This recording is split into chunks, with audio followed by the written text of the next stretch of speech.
quand celle qui est censée être la chef du vaisseau amiral de la souveraineté dit que c'est vendre du rêve de promettre la souveraineté, ça en fait... Parce que votre parti ne pourra jamais la faire. Mais c'est plus profond que ça, je pense, le commentaire.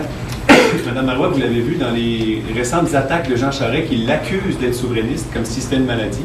Elle s'en défend pratiquement et elle dit même aux fédéralistes, votez pour le PQ si vous êtes tanné des libéraux.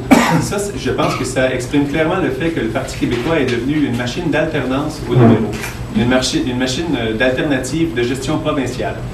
Sur ce plan-là, je vous dirais que si ils se présentent comme tels, ils sont tout à fait légitimes. S'ils disent on va être un meilleur gouvernement provincial que les libéraux, ils sont légitimes et ils ont le droit.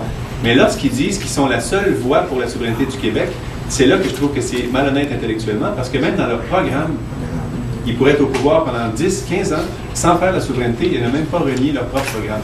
Alors, un parti souverainiste se doit d'être clair, tout comme l'exemple que j'utilisais souvent. Si M. Charest vous disait « votez pour moi et si c'est opportun, on va rester fédéraliste », il ferait rire de lui un peu.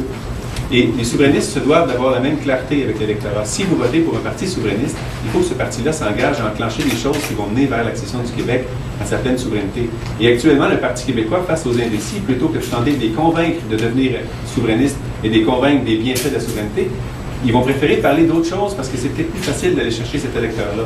Mais ça, c'est ce que j'appelle une abdication de leadership. Quand on veut convaincre des indécis qu'on a la bonne idée pour le Québec, ça, c'est du leadership politique.